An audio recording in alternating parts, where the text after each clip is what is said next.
Hypatia, or Hypatia, was a mathematician and an astronomer. She was also the head of the Platonist school, of a school of philosophy in Alexandria, living at the what we call late antiquity, 350 to 370. She was born approximately then, died in 415 AD. Anno Domini, or as we've been writing, CE. Hypatia lives in the Common Era. She lives at the end of the Roman Empire.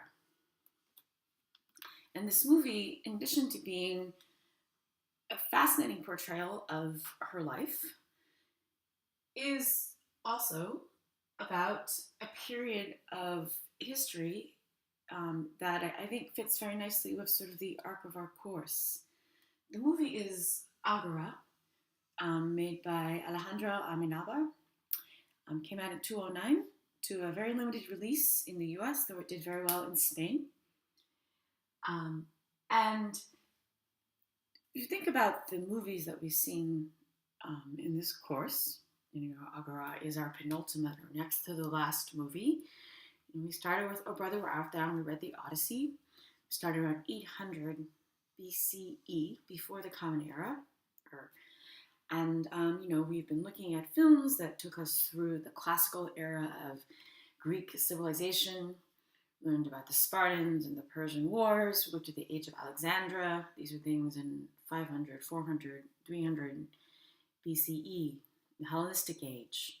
We started to look at the history of Rome with the movie Spartacus. We looked at the very end of the Roman Republic in the 1st century BCE. And we looked at the fall of the Roman Republic, beginning of the Roman Empire, in the movie Cleopatra. With the movie Gladiator, we see the Roman Empire in some ways at its height. And now, in Agora, we see the end. The end of the Roman Empire, the end of the ancient world, which is what the films that we have looked at in classical world and film. Those are the films. That's the topic that we've concentrated on. And so the end of the ancient world and the beginning of, the medieval world, leading, of course, to our world. And a big player in this is, of course, Christianity. And I think, the movie could easily have been called Hypatia. It's definitely centered around her. She is the protagonist. Agora, though, is a Greek word, and it means the marketplace, the forum, the central spot in town. In ancient Athens, we like to think it's where Socrates taught his pupils, discoursed.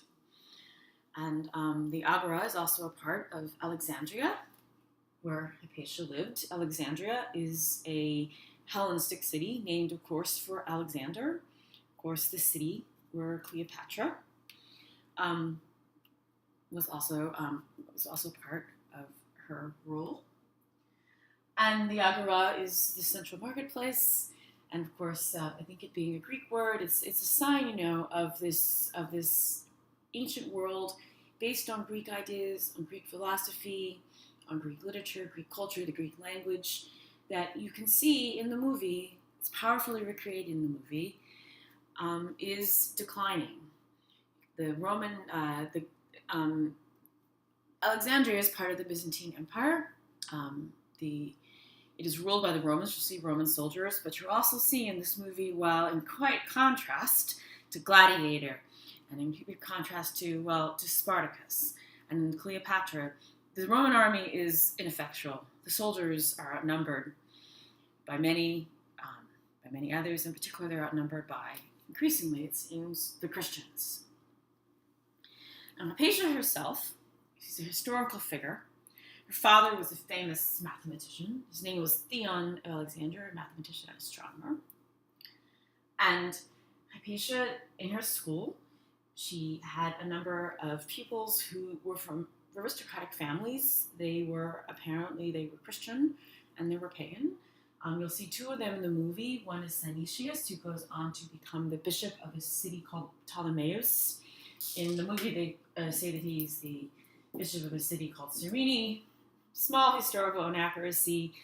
These places are both in a region that was known as Cyrenaica. It is in Libya, in the area, for instance, Benghazi, which is where, if you've been following the Arab Spring of a couple years ago, that is the city on the eastern side of Libya, Benghazi, where the rebels against Gaddafi set up their government. So this is how would you say? I think of it as an ancient contested part of the world, the northern African coast, so where Libya is now, and of course, Alexandria is still, of course, a city in Egypt. So Synesius was one of Hypatia's pupils, and we actually know something about her because she corresponded with him. Another man named Orestes, a name that should be familiar to us, was another of her pupils. He actually became the governor, or the prefect of Alexandria, so a Roman official. But as you'll see in the movie, the Roman government is not the all-powerful juggernaut that it once was.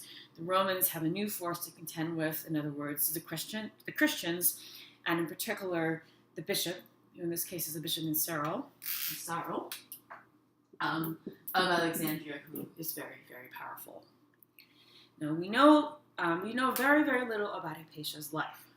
We have some of the letters from Synesius that he wrote to her.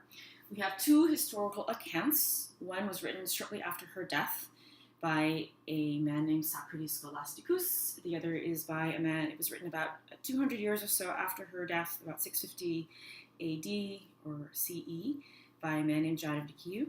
He was also Egyptian. Both of these men were Christian, and Christianity not only, as you'll see, obviously plays a large role. Many of the characters in the movie are Christian. Hypatia is definitely a pagan, a word that obviously has huge associations for us now. But she was a member of Greek antiquity, and in many ways that's the world she came from. It was the world she died for. Hypatia, also fascinating for a woman in the ancient world, was not only a teacher. She apparently had a lot of political influence in Alexandria, and that was one of the reasons that led eventually to her death. For whatever reasons, she and Orestes, she was a confidant of his, an advisor politically, and it seems that the Cyril, the bishop of Alexandria, and the Christians thought that she had too much influence, and a dispute arises. It's enacted in the movie. And anyways, Hypatia ends up historically, as our ancient sources tell us, she was kidnapped from her carriage by the Parabolani.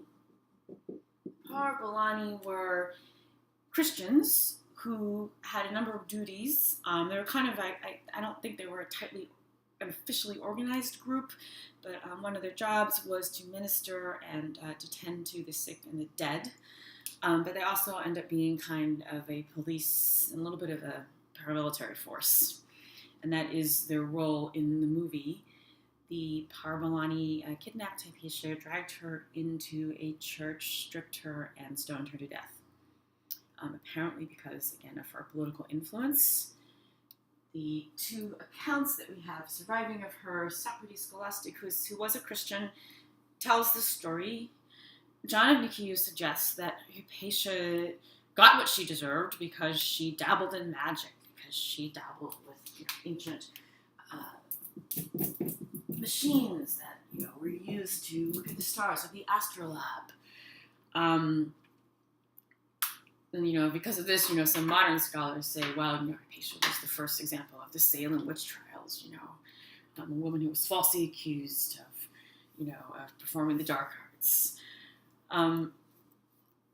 So those are the accounts that we have of Hypatia's life, and she has throughout history, including, in the 19th century, inspired novels and, other kinds of literary works and artwork. She's a fascinating figure. We don't really have, we know that we only have the titles of works that she authored. We don't have any of her actual texts that she wrote. It's disputed whether or not she wrote things or whether she simply aided her father. I like to think that she indeed did write things, and that, for various reasons, perhaps some political, these were not preserved for us. The movie depicts her as a woman fascinated, or shall we say, in love with the cosmos, with science, with understanding. Hypatia also lives in a world in which it was not clear that, people didn't believe that the Earth orbited around the sun. The thought was rather that we lived in a geocentric universe in which the sun and the planets and the moon orbited around the Earth. And the movie suggests that, Hypatia had reason to question this system. There are some wonderful depictions of Hypatia, played by Rachel Weisz, talking about things like the orbits of planets. She talks about, circles and ellipses and the two different foci and, conic circles. And she talks about mathematics and astronomy. She explains a couple things and acts them out.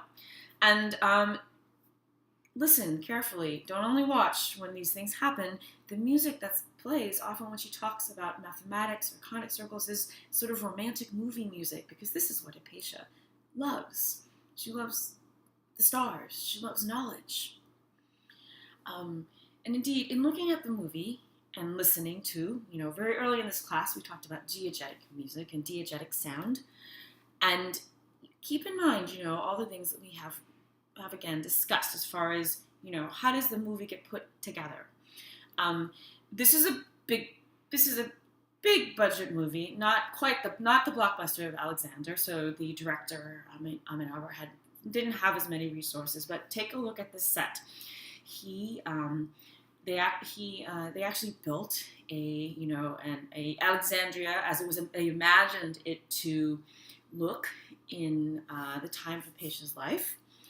It was an amazing, beautiful temple, the Serapeum, with a beautiful library in it, and all this was actually created for the movie. As you'll see, it's very grand. However, some of the movie is computer generated. Some of this was simply because of costs.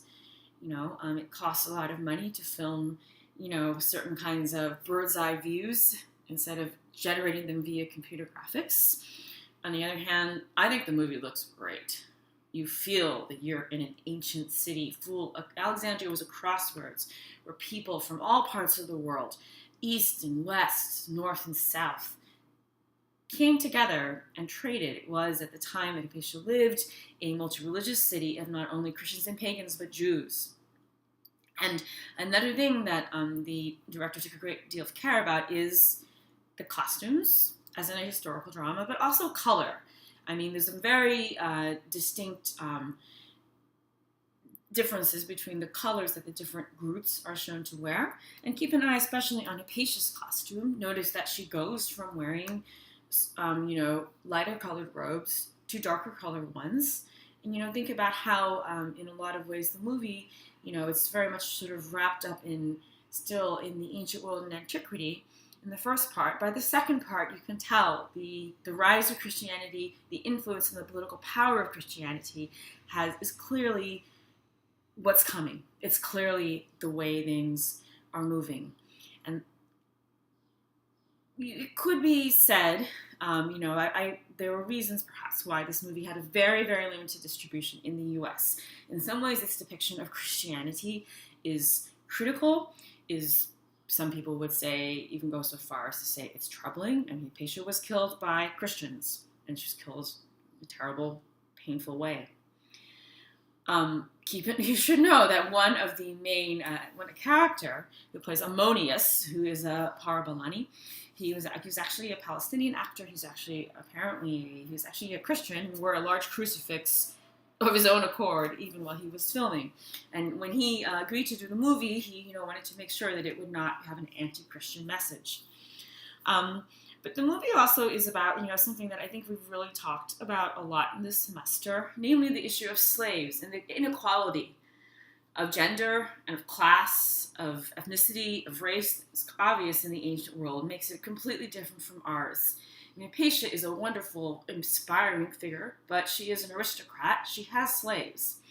And Amenabar invents a character, a slave named Davos, who is devoted to her, as you'll see, and who ends up being very influenced by Christianity. And, one thing about Christianity that makes it such a change from the ancient world is it has a radical message of reaching out to the poor. A message that, we are all, God sees all of us. We all stand before God. There is no sense of the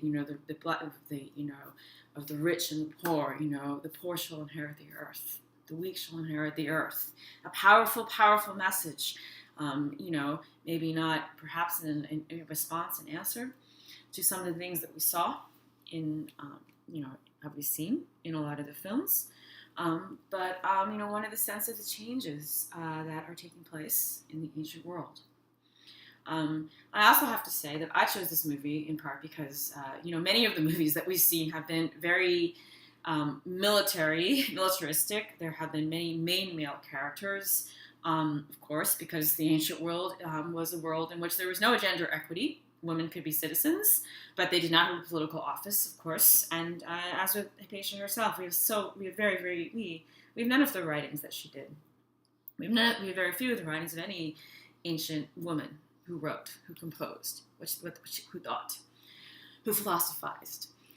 And so, this movie, in a lot of ways, I can't say it redresses the gender imbalance of the ancient world, but it gives us a little bit of a glimpse of a fascinating woman. I know I've said that a lot about her in this lecture, but I think she is, in the ancient world. It also makes you think, how could someone, given the inequality between the genders in the ancient world, yet we have a woman who was clearly held a lot of power in an ancient city. And it seems not unlikely that was one of the reasons perhaps for her death. She was a powerful woman at a time when values and beliefs were changing. She was a powerful woman in a different kind of system. And so, in other words, I think Agora really captures a lot of the themes and maybe not turns them on their heads, but asks us to re-examine them. Themes that we've looked at again in studying the classical, the ancient world, and antiquity. And as you're watching the movie, think of it not only as a portrait about science and the cosmos, a movie asking us to look at the world, but think of it also as an amazing product of imagination, something that the movies can really do. There's just ruins left of the library, the Alexandria, the buildings, the places where Hypatia must have walked.